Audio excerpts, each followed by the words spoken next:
Hello, everyone. Welcome back to this episode of Just Another Year Chicago. My name is Nick Brody, and I am joined alongside a very special guest and good friend, Daniel Greenberg from ChiSportsUpdates. Daniel, welcome to the show.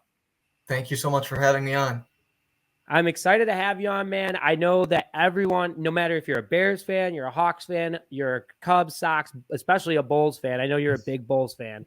Everyone loves you on Twitter. I was so excited that you agreed to come on.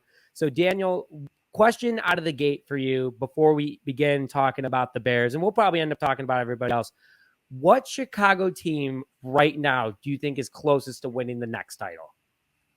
I think it's the Chicago Bears just because they have their quarterback. And I think once you have a quarterback, I think you're good to go. And I think they added pieces around the quarterback. And I trust Ryan Poles over other executives in Chicago sports. I think everyone's going to love hearing that to start. But after that, from a Ryan Poles standpoint, we've dealt with Jerry Angelo. We were kind of talking about it. You and I grew up same age range. We had Jerry Angelo, we had Phil Emery, and then we had Ryan Pace. What is so much different about Poles that makes you more confident about this team, especially from what he's already done? Like on the field stuff, like the signings, some are good signings, some are bad signings. But for me, it's in the press conferences or like, for example, last year with the whole Roquan Smith situation, he stood up in the press conference and he talked about that situation. He was upfront and because he knows like he's talking to the fans. And I think that's very important. And I think more executives need to follow his lead and talk to the media more because the media is basically for the fans to hear the executive, to hear their perspective. And I think that goes a long way. And I think Ryan Poles has done a really nice job with that. I love the transparency that he's giving. The Blackhawks a couple years ago, after when they were like, hey, we're going to be bad for the next couple of years, they fully admitted that. They never said they were purposely tanking to get the number one pick. But Ryan Poles did it in another way, kind of like the Blackhawks did, and was like, hey, we're going to build this thing right. We're going to take back the North. We're going to take the North and never give it back. And the transparency that he has too. And I think it's very classy that he goes to players, especially if he's going to cut them or trade them, be like, hey, this is what's going on. Just wanted to keep you in the know. Thank you for everything. And then he shouts out their agents. He shouts out their family, just the culture itself. It makes players want to come here. And obviously that happened a lot over this offseason. DJ Moore, I don't think had the choice to come to Chicago, but I think he was ecstatic about it being with Justin Fields. But Tremaine Edmonds, TJ Edwards, Robert Tonyan, Nate Davis, big names like that did come to Chicago. And out of those type of signings, it sounds like from what I've been hearing, Tremaine Edmonds really appreciated that about Ryan Poles. But from the signings that we've had in the kind of the conferences and the buzz that you've heard around Chicago sports, what signing has been your favorite so far in regards to accepting the culture, accepting the challenge, and making the biggest impact? Yeah, I just think it's both of the linebackers. I think linebackers, the Bears' rich history. We had Urlacher, Lance Briggs, Roquan Smith. I think you need those linebackers because the linebackers go a long way in the defense during the season. They basically know where everything is. They're the quarterback basically on that side of the ball. And I think you have two really good linebackers will work together, not only help themselves out, but help out the team around them. And I think that goes a long way. And you're going to see that big impact this upcoming season. We grew up on the Monsters of the Midway. Clearly, right behind me, you got one of the greatest to ever do it behind us. And we got to experience it. And that's what we were introduced to, especially as kids with football. And, you had Iron Mike, you had Butkus, you had a lot of linebackers throughout the years. I agree with you solely on that. Like, I think that the linebacker core is really the middle of the heart of the defense, not even as a position, as a body of the defense, but they really are the passion of the Chicago Bears. But out of everything, so including signings, including draft picks, pick that we took up from the draft, who do you think is going to have the most immediate impact? The linebackers, that one is a big one, but from a rookie perspective, who do you think is going to be the biggest immediate impact on this team? Yeah, I think it's from a rookie perspective. I think it's Darnell Wright just because they got him in the first round. I think he'll play more snaps than any other rookie. And I think there's more of that pressure on him. And he's a guy that they truly believe. And I think he'll make a huge impact on that offensive line because they did struggle last season. And I think with him being there and the talent that the Bears believe that he has and the way that they see him playing the next couple of years, they really like him. And I think he's going to be a really good player for them. So my follow-up question to that, because I had a feeling you were maybe going to say Darnell Wright. It's kind of it's a bit of a layup there, but also, you know, you have other guys like Zach Pickens, Javon Dexter, Tyreek Steele. I mean, he did great with the last 2 draft classes, in my personal opinion. Really addressed areas of need. But if you were to be Ryan Poles, and this is before the Bears traded back with the Eagles, you know, Bears have the number 9 overall pick from the Carolina Panthers. You're on the board. Darnell Wright's available, but same with everyone else that was at, you know, Jalen Carter. All those guys were also available. If you were Ryan Poles, who were you going to take at that time? Yeah, I would say an offensive lineman. You needed to get an offensive lineman just so, Justin Fields, you protect Justin Fields because, like I said, last season, the offensive line struggled and he scrambled a lot, and you needed an offensive lineman in that first round. I really didn't care what offensive lineman. I just was like, they needed an offensive lineman either in the first or second round to give Justin Fields help, which they did. So I'm all for Darnell Wright. That I think that he's going to be a really good player for them. I like the way he talks to the media. I like his swagger. And he's a guy that a lot of times the last couple of years when the quarterback got a late hit, no one would protect that quarterback. And I think he's a guy that would go there and protect the quarterback. Oh, man. I remember when Jermaine Freddy went up to Tevin Jenkins when he was getting up in somebody's grill and like shoved him away, like, don't act like that. I agree with you. I think that's the mentality that needs to come back. That Kyle Long, Olin Kreutz kind of tough guy, Roberto Garza, you know, kind of like, I'm not afraid of you. That's my quarterback. I couldn't agree with you more.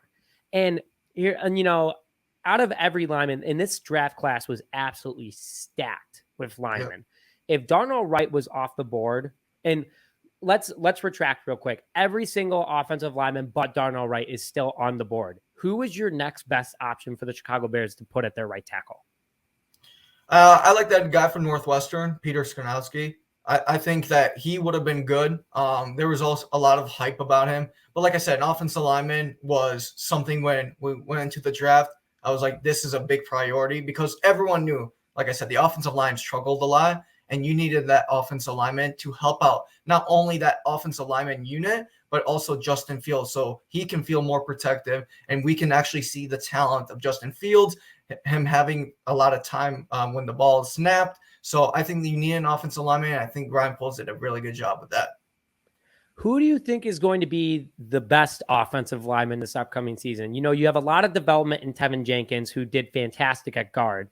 And they've been moving him around. He's been doing a great job. You have our center at Cody Whitehair, who was a Pro Bowler in 2018 at that position. You have left tackle, second-year man Braxton Jones, new right guard Nate Davis, and then you have Darnell Wright. Who do you think is going to be the best Chicago Bears offensive lineman this upcoming season? Yeah, so I'm going to go with Tevin Jenkins. Hopefully he stays healthy because injuries have been a concern. But I think when he's fully healthy, I think he's one of the best offensive linemen in the league. I really do. I think this guy has a lot of potential. The problem is he hasn't stayed healthy, but when he's healthy, I think he is a fantastic offensive lineman, and I think he does a lot of things that go unnoticed. Really nice guy, too, by the way. I ran into him on Cinco de Mayo. Also, massive man. Like, he's, I mean, like, every lineman looks big, but until you're in person with these guys, they are absolutely, like, door-filling guys. And I feel good about it because that means that Justin Fields has that much more protection. But I agree with you. Tevin Jenkins would have been honestly got snubbed of a Pro Bowl last year. I think he should have been at least honored, not a starter maybe, because it was such a change of position. But he did do a fantastic job. And I think that he's more built like a guard, a really big guard, but he's awkwardly sized to be a tackle. And he can pancake people up the middle. I mean, like, I would love nothing more than for him to pancake a guy like Aaron Donald. Like, it would just put a highlight reel and really put Tevin Jenkins' name on that just out there for the league. Like, okay, like you were saying, he could be the best, one of the best guards in the league. So I couldn't agree with you more on that statement. I think Nate Davis is also going to have a way bigger impact than people are predicting. When we signed him from Tennessee, I was ecstatic about it. I think he's He fits so well into this type of offense. He's a very up-and-coming guard. We got him for a pretty good price, in my opinion, especially for what he could be, his age, and he's very determined to be on this team. So it's Nate Davis and Tevin Jenkins for me. And a lot of people, Daniel, are concerned about Whitehair still. He is the oldest lineman on this roster. He hasn't fully stayed healthy the last 2 seasons. He's played almost every game, but there is still, the age factor last year of his contract. Should the Bears have drafted a center maybe to, potentially release him because the Bears would have saved $10 million, but Ryan Poles stuck with him. That's Justin Fields' guy.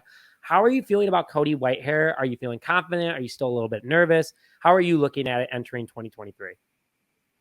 Yeah, it's actually funny you say that because I always see like comments are like Cody Whitehair should be released or he's too old. For me, honestly, I don't know if I'm watching different Bears games and a lot of other people, but I think he's very underrated. I think he's a really good player. And the biggest thing that people might not understand is he's a leader in that offensive line unit and also on that offense. Especially already in the offseason and OTAs, he has invited people, the offensive line, to his house to get that group together, to get that chemistry going. And I think he's so smart. In that film room, he sees a lot of stuff that other players do not see. And I think he's a really good player. I like him a lot. I think he's very underrated. And, they also have Lucas Patrick, who's a veteran in that locker room and that offensive line unit. And I think you might see Lucas Patrick too in there. So I think they have 2 really good players right there. And speaking of Lucas Patrick, last year on his contract as well, he was hurt a lot last year. You can't blame the guy. It happens. But he is a talented guy. We got him on a super cheap contract too. So he's going to be a good rotation guy for this team or a guy to fill in at guard or center if someone, God forbid, gets hurt. Yeah. Another guy on this roster that Justin Fields made a comment about actually today on CBS Sports was about Alex Leatherwood. And Alex Leatherwood was mentioned, whatever that new game is that everyone's playing where you kind of choose like who's part of this team.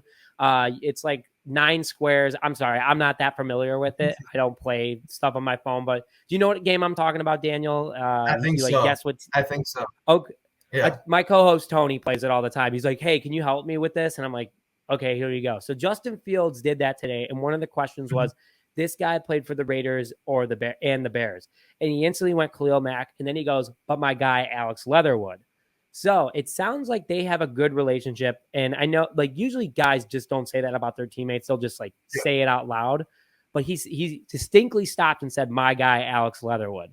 And we took him off waivers last year. Pretty big name coming out of Alabama. I actually wanted him in the draft if we didn't get a quarterback because I think he does have a lot of untapped potential. But he's going to be on the bench to start the season. You never know how he might get work in somehow, some way. How do you feel about Leatherwood? Because I just did an episode on him that he's on the roster bubble right now, a little bit on the hot seat because of everything that's been going on. Are you feeling confident about him? Do you think the Bears are going to keep him? What are your thoughts on Leatherwood so far? Yeah, I always say like it takes time for players to develop and learn a new system. And some players, it takes them longer than other players. And Alex Leatherwood is a good role player on that offensive line unit. And I think with the season, you never know. Players get injured. You might need him. And he's talented enough for them to – I think he's going to be on the roster just because of that offensive line unit, and you need that depth. So I think he's a solid player. And I think Justin Fields, him saying my guy, that goes a long way. And, maybe there's a reason why he's saying that. But I think he's a solid player. There is talent there, and the Bears are hoping that talent shines. Do you think that potentially could be moved to center if they don't keep Whitehair after this year, or would you see him strictly staying at tackle? Yeah, it really all depends on training camp. Training camp usually is always very competitive, and you need that best offensive line unit. So you never know. I mean, if he's out there and he's shining, and the coaches love what they're saying, maybe you're gonna make a tough decision on Cody Whitehair. But like you always need extra offensive linemen just because, like I said, you never know what's going to happen throughout the season. It's a long season, and I think he's a solid player, and they didn't pick him off waivers for no reason. It takes time for players to develop, learn the playbook with a new team, so maybe this is the season for him to shine. Hey, third time's a charm, right? Third season for the guy. He started all 17 games 2 years ago for the Raiders, and the Raiders were kind of a disaster 2 years ago. So, maybe there was just bad juju there, but you never know. So, funny you were bringing up training camp because that's our next subject of the night is kind of what fans are going to expect, especially from the offense. Guys are going to be in pads finally. You're really going to see guys fighting for roster spots, especially in the wide receiver and running back room. What are you seeing right now? What should, from your perspective, would you tell Bears fans to be excited about for this offense in 2023? So, good question. Because I always say there's one group, one unit that I think no one's talking about, but I think that the defensive line unit is going to be really good. Let's go to the defense first. I think Andrew Billings that they picked up, I think he's going to have a monster season. I like the way this guy plays. He's a run stuffer, and him with DeMarcus Walker, with the Justin Jones, I think they're going to be really good. I know people are like, oh, we need pass rushers, which I agree, but I think we have a very solid that core right there, and I think they're going to be really good. I think they're very underrated, and I think they're going to shine in training camp. Thank you. Thank you so much, because I cannot stand when everyone's like, who on this offense, this defensive line. This defensive line, just the free agents alone, had 5 times the amount of sacks, quarterback hits, and tackles for loss than our entire line had last year. And that was with Robert Quinn. That was with Roquan Smith helping out up the middle, taking pressure off. No, I'm with you. Andrew Billings is an insanely tough individual, can blow it up the middle. I mean, defensive tackles don't get a lot of tackles. They're just meant to help out the rest of the team. Yep. Credit to him, and it's credit to Ryan Poles for getting him for so darn cheap. Rasheem Green, I think, is a good veteran. He did have a 7-sack season one time, but last year on that Houston defensive line, what help did he have? So he couldn't do anything. Trevis Gibson, that's going to be a whole new ball game for him, contract year as well. And then DeMarcus Walker is really bringing this group together. Justin Jones had a good first year for us. I'm with you, man. I am so pumped about this defensive line, and I don't think people are really going to see that until week 1 against Green Bay. But you heard it here first, and I'm going to mark your words, Daniel, because your word goes a long way in this Chicago sports community, and I'm just happy that you see it. But besides the defensive line, out of any group, who else should people be looking for? Yeah, I want to see how the corners do. I think the corners is going to be an interesting. It's an interesting group that the Bears currently have. I think Kendall Vildor is an interesting player because he's a guy that people talk about roster bubble. I think he's on the bubble. I think he's a guy that he has to have a big training camp because they have a lot. They got younger players on that cornerback side. So I think he's a guy that needs to step up. I like Kyler Gordon. I think Kyler Gordon in that slot is going to be really good. I think that's his position. And I think that you guys figure out what's going on with Jalen Johnson because it's contract year. And I think if you can't mess around with those kind of players because he's a guy that takes a lot of pride. So I would hope that they sign him to an extension before training camp. But, if you don't sign him, you're going to need backup there. So his cornerback position is going to be very important. So that was going to be my follow-up question. So it sounds like you are on board to re-sign Jalen Johnson. And, 100%. I see where a lot of Bears – I want to hear your reasoning why. Because, I see both sides of what Bears fans are saying. A lot of people are like, he is talented when he's on the field. But then you can counter and be like, he has never played a full season. He only has 1 interception in his career. And also, he has gotten burned. But I go back and be like, you shut down Devontae Adams multiple times, multiple games when he was playing at an MVP type level.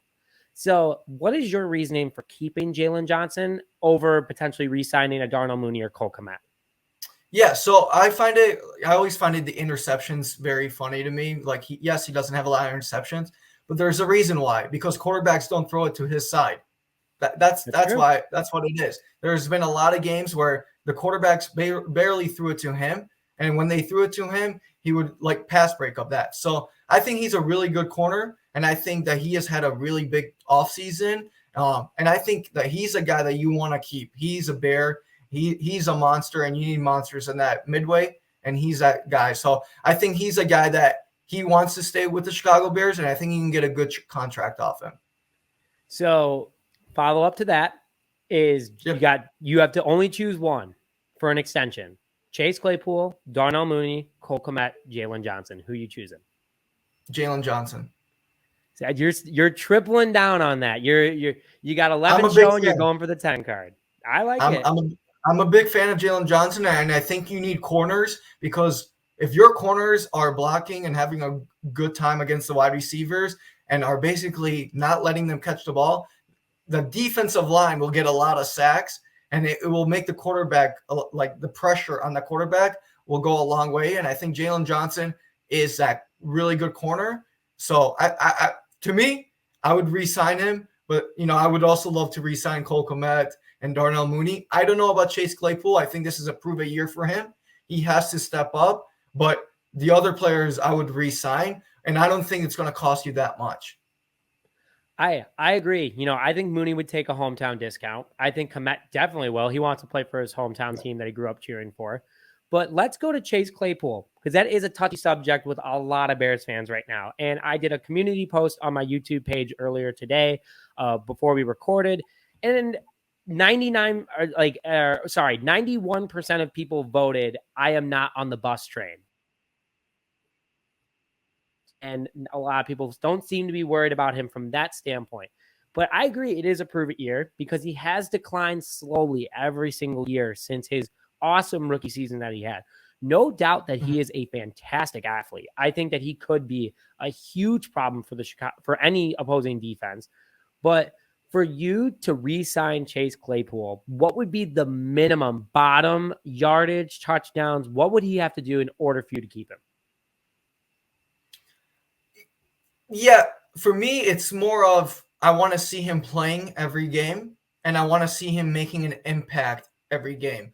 For me, touchdowns, if he has 7 touchdowns this season, but he plays every single game and he makes an impact, like he catches at least 5 catches or 6 every game, or he's blocking, I'm all for that. I think you can get a good wide receiver in Chase Claypool, and I think he can make a big impact, especially with his size. And I think you can re-sign him to a good deal. So for me, it's more of, hey, I want to see you playing every single game, and I want to see you playing and having a positive impact. Even though if there's games Justin Fields is not throwing him the ball, I want to see him do other stuff, run block, do all that stuff, get the team going. So that's a big thing for me. Hey, I think that's what everyone wants. And we wanted it last year, but a lot of people got to understand it's hard to get traded halfway through the season and learn a playbook in 3 days before your first game. 100%. I was shocked that the Bears even put him out there. And I think he caught like 2 passes, and I was like, wow, that's quick learning for him. But absolutely, I'm with you. I think it's more of the impact versus the stats. You can have great stats, but if the team's not winning, it's a team game, not just an individual. So I'm with you there. Let's go back to the defense real quick, because I can tell that you're more of a defensive kind of guy. I love the defense. Let's talk about Allen Williams. Worst defensive line in football last year. In the first 6 games of the season, the Bears had a top 5 secondary, and then they absolutely just fell apart as the season went on. You get rid of Roquan Smith. I get it. That it was a big impact on this team. But for Allen Williams, is he on the hot seat, or is he still in a safe bubble for at least another year, depending on how this defense does? I think out of all the coaches, he has the hottest seat. I think that he's the guy that he has to step up this season. I think for me, when your rookie safety leads the team in sacks, you have an issue. And I think that this upcoming season, I think they've gotten better in the defensive line. We talked about that. And I think that there was a lot of times last season where I thought he could have done a lot better getting the defensive line players open or blitzes, or there's situations out there where I thought he could have done a lot better. And I think this is a year where he needs to step up and get more designs and be more creative to make sure that the players get up to the quarterback faster or run plays on the defensive side that confuses the offense. So you are the first person that I've had on my show over the last couple of weeks that said Allen Williams has a hotter seat than Luke Getsy. I'm with you. I think Allen Williams is on a super hot seat right now, because there is more talent than people realize on this Bears roster, especially on the defensive side of the ball.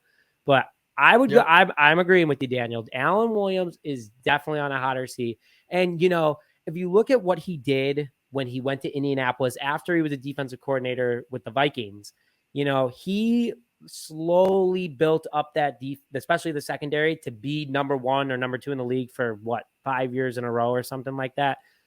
Completely respect that. But Ryan Poles went out and said, I got you everyone that you needed. You got to show me what you can do. And I'm with you, man. I'm happy that you said that, because the Monsters of Midway need to come back. I know you're looking for it. I'm looking for it. And I think all of Chicago Bears fans are looking for it. So, kind of going to that, a new generation is coming in for the Chicago Bears fans. We have been used to these stellar defenses. I mean, we live off the 85 defense forever. And it's hard not to. It is the greatest defense ever put together. I don't care what anybody says, stat-wise or whatever. It's unbelievable. But the Bears have a quarterback for once. Justin Fields is that guy. I mean, he has proven he can be he had nothing last year.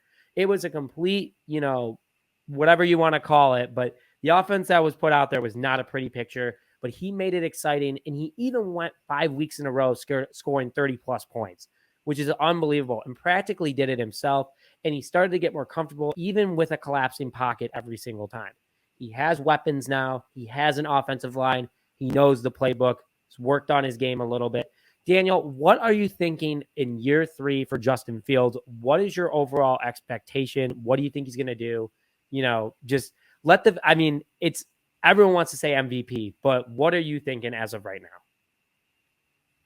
I think that he will end up being a top 5 quarterback in the NFL after this season. My man, what do you think is going to change this year for him? He has weapons now. What are you going to see more based off what you've seen just from this training camp? What are you thinking for Justin Fields this year? I think they have a better offensive line. They have weapons, which they didn't have weapons last year. Me and you could have played last year. We probably would have done a lot better than the receivers that they had. But I think, like I said, DJ Moore, I think, is a fantastic player. And I think that you're going to see how fantastic he is. I think Darnell Mooney is ready to go. You got Chase Claypool. You got Velvis Jones Jr., who I think is a very solid player. You got Dante Pettis, who is a good special teamer, but also a very nice wide receiver. You got more weapons. You got Cole Kmet, who I think is going to be really good this season. You got more weapons. That's the biggest thing. And I think with more weapons, Justin Fields has enough talent around him, and he's so talented that he's going to get them open. He's going to throw beautiful passes, and we're going to win the NFC North. Put a staple on it right there. I like that a lot. And, going off of, the weapon, DJ Moore is a 1,000-yard receiver kind of guy. Chase Claypool could be. Darnell Mooney has been before too. You have a very strong backfield too, which we'll get to in a second. But from a stat line perspective, passing percentage, yards, touchdowns, interceptions, and then throw in rushing and rushing touchdowns, what are you thinking the ranges are for Justin Fields right now? I think that he'll have, I would say, 8 interceptions. I think they're going to run less. So I think it's going to be more of a 5 rushing touchdowns. And I think that I don't know how many touchdowns, but it's going to be a lot. And I think the percentage is going to be in the high 60s. You got me hyped up right now. Let's just get the training camp already. Let's get the pads on. Let's get preseason over with. September 10th could not come soon enough. Less than 2 months now, by the way. I don't think a lot of people realize that it's less than 2 months away now, because once you hit July, things start ramping up really quick, especially when training camp gets underway, which, I'll be there. You'll be there. Excited to meet a bunch of our fans that are watching this episode. Make sure that you go and look for us. But I'm with you, man. I think that he's going to have under 10 interceptions. I'm thinking about 28 to 30 touchdown passes, and the Bears are finally going to have that. I'm not a betting man, but I like putting that kind of bet down. And I think that we're finally going to have that first 4,000-yard passing season quarterback. And it's not just going to be 4,010 yards. Everyone's will be like, oh, if it was 16 games, you still would have gotten it. I'm thinking 4,400 passing yards. I'm with you. I think the running's going to be less, but that's going to make it more effective, because when he does run, defenses aren't going to be expecting it as much, and he's going to be able to rip it upfield. 4.44 speed, that ain't no joke. That's almost as fast as his fastest wide receiver. So I'm very, very excited about it. And another part that I'm excited about is the running back room. We don't have any major big names, but each guy last year, and there was Rashawn Johnson in college, Foreman on the Panthers, Herbert with the Bears. Treston Ebner, I think, is a roster bubble kind of guy. And then you bring in Homer from the Seahawks, who's a special teams kind of guy, but also an effective running back. What are you thinking for the running back room right now? Who's RB1? What are your expectations for this group? Let's hear it for the folks. Yeah, I think you made a great point of there's not that big name like Saquon Barkley kind of guy, but I think each running back does something very good. And I think Khalil Herbert, I think that he's going to be the number one. Obviously, they're going to give him the ball first, but I think you got a lot of talent there in that running back position. And I think that with Luke Getsy's offense, I think the running backs are going to be more of a like little screenplays, like it'll be more unique the way they play it. So I think the running back room is really good. And I think each running back has that specific skill set that I think Luke Getsy will take advantage of. You're speaking my language, Daniel. I'm so happy we're talking about this, man. Like I'm pumped about it.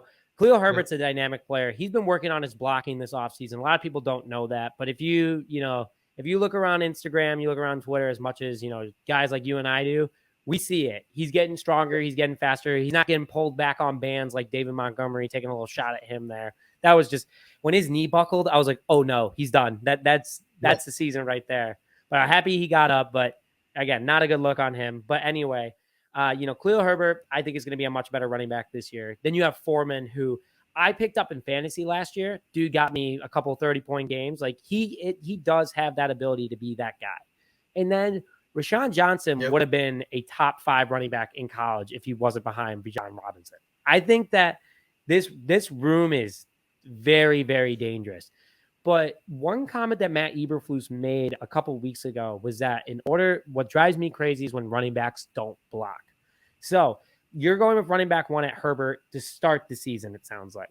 But, do you think Luke Getsy's going to be week 3? He's still not doing it. Luke Getsy and Matt Eberflus seem like the kind of guys that aren't afraid to pull the plug quick. If you were to replace Herbert, would it be Foreman or Johnson as your RB1? I think it'll be Foreman in the beginning, but then later on to the season, I think probably after the bye week, it'll be Johnson. Okay. I mean, the whole group's going to do great, no matter who's out there in their own respected ways. And that's another part of this Bears culture that we're talking about is everyone knows their role. No one needs to be a superstar. They just all want to win as a team. And and Justin Fields is definitely finally taking in that he is the face of the franchise. I think he's, very humble, but still, he knows who he is now, which is exciting. But the whole team as a whole is very, very exciting. So Daniel, we've been talking for a while. I really appreciate your time. Just couple more questions here for you, but the big one that I want to ask you before we head out today is you kind of hit on it before, but talking about 2023, we've had a great conversation.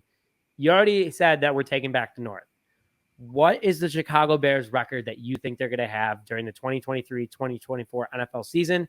And if they take the North, how deep are they going in the playoffs? So I think they are going to win the NFC North. I don't see any. Green Bay, they're not good. Lions are the Lions. The Vikings, I think, got lucky last season with all those one-score games. But I think the Bears will win at least, I'm going with 9 or 10 games. And I think that they're going to surprise a lot of people. To me, honestly, I'm a huge Bears fan, so I might be biased in this. I don't see a lot of holes on this team. I think Ryan Poles has done a really good job. I think they have a lot of good players. And I think if they stay healthy, health is going to be the biggest key. If they stay healthy and they get going at the right time, I think this team is going to be sneaky good. I'm with you, man. I've been pumping my chest like 2018. Like a lot of people are overlooking this team. Justin Fields is starting to get a little bit more respect, but the team as a whole, I don't see many holes either.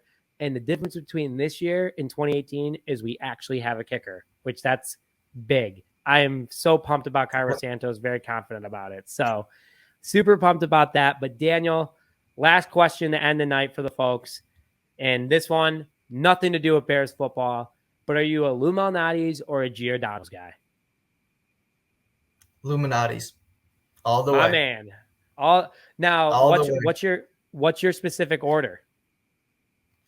I'm a cheese pizza kind of guy. I love it simple. Cheese pizza for me is good. I just love it. And, the cheese is amazing. So I'm all cheese pizza. That's me.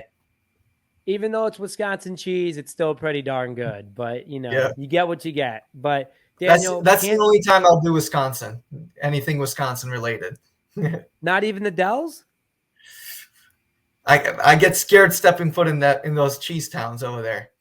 Oh, yeah. I mean, hey, you get out of the car and you go, what smells? It ain't manure. It's the frickin' Packers. You know what I'm saying? Yeah. But yeah, Milwaukee's a great town. They got great barbecue if you've never been up there. Yeah. I will give them that. And also I love Miller Lite. So it is what it is. But Daniel, can't thank you enough for coming on, chatting it up for 30, over 35 minutes. We talked about trying to keep it to 30, but we were just having such a good time. But we'll absolutely have you on again. You're such a big impact to the Chicago sports community. And, I see you creeping at almost 100,000 Twitter followers. So hopefully everyone that watches this, go shoot Daniel a follow. You probably already do, but if you haven't, make sure you go hit my man with a follow. But Daniel, thank you so much for coming on. Hope you had a good time. Thank you so much. Absolutely. And with that, guys, thank you very much for joining this episode of Just Another Year Chicago. My name is Nick Rohde, joined alongside Daniel Greenberg, and we'll see you guys next time.